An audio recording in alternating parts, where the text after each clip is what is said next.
Olá, bem-vindo a mais uma edição do Norma da Vez. O Norma da Vez é um canal que a TSG criou para compartilhar novidades sobre normas, especialmente sistemas de gestão, que estejam sendo publicadas recentemente no mundo. O nosso foco hoje é falar sobre um documento, que ele até é um documento interno da ISO, que ela criou no ano de 2012. Ele tem como código, como referência, o anexo SL. Esse anexo SL, ele se destina a apresentar a estrutura de alto nível, ou seja, a estrutura dos principais requisitos, bem como termos e definições que sejam comuns para toda e qualquer norma de sistema de gestão que a ISO vá revisar ou publicar, então, a partir do ano de 2012.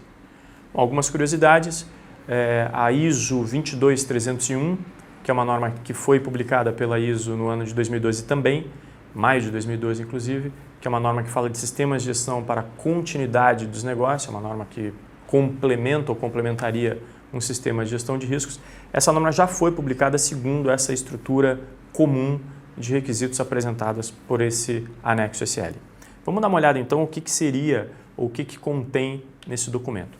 Em primeiro lugar, o objetivo da ISO com a publicação desse anexo foi o quê? Foi incrementar, foi melhorar a questão tanto do alinhamento quanto da consistência entre as várias normas de sistemas de gestão que existem por aí. Podemos falar de 9001 com foco na qualidade, 14001 com foco no meio ambiente, a própria OHSS 18001 com foco em saúde e segurança ocupacional, embora não editada pela ISO, também participou das discussões desses requisitos comuns. Bom, a estrutura da norma ela vai ficar muito similar em termos dos itens iniciais a qualquer norma ISO que a gente já tem hoje em dia. Então ela começa lá com item 1, escopo, item 2, referências normativas, item 3, termos e definições. Aqui já nos termos e definições, eu queria destacar duas questões interessantes. Em primeiro lugar, nós vamos passar a ter ali 22 definições que são genericamente aplicáveis. Isso inclui definição de processo, de sistema de gestão, correção, ação corretiva, medição, monitoramento. E tem uma questão peculiar aqui que é a ISO deixou de definir a ação preventiva. De fato, na estrutura ou na lógica proposta por esse anexo SL, a ideia é que a ação preventiva ela seja nada mais do que uma consequência de um bom processo de gestão de riscos. Ou seja, à medida que a gente está procurando minimizar os riscos, as organizações vão estar agindo preventivamente. Obviamente, correção, não conformidade, ação corretiva, tudo isso permanece dentro dos requisitos.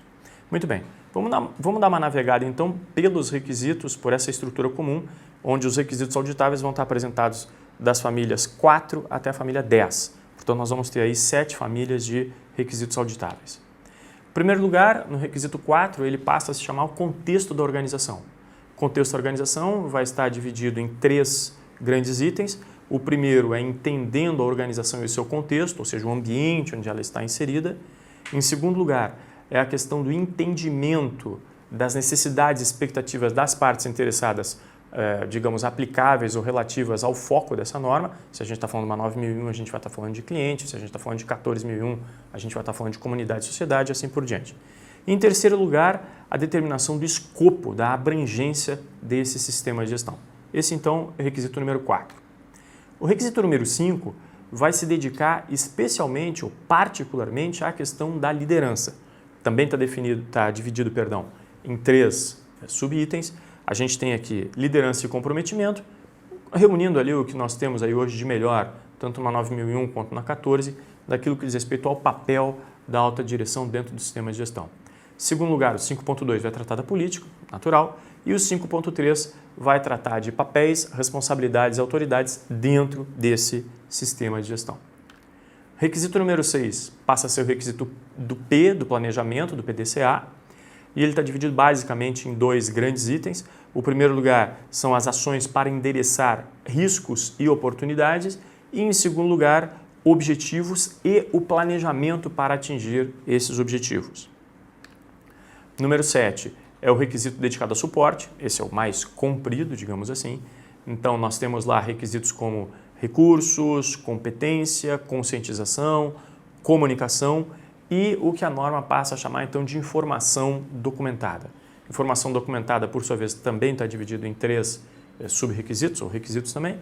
Generalidades, criando e atualizando informações documentadas e, em terceiro lugar, o controle dessas informações documentadas. O requisito número 8 passa a ser o controle, o grande do PDCA, se a gente pode assim dizer, que ele então se chama Planejamento e Controle Operacional. O requisito número 9 se dedica à avaliação do desempenho e também está dividido em 3 itens. Em primeiro lugar, monitoramento, medição, análise e avaliação. Então, 4 questões: monitoramento, medição, análise e avaliação. Em segundo lugar, as auditorias internas. E em terceiro, naturalmente, a análise crítica pela alta direção.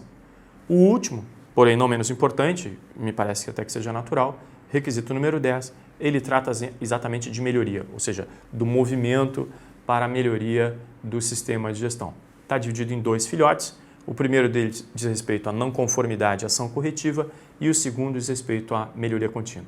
Bem, se você procurava antecipar ou procurar entender até um pouquinho de tendências para as próximas revisões de normas como 9001, 14, só para falar daquelas que são as mais populares em termos de sistemas de gestão, essa pode ser uma boa dica.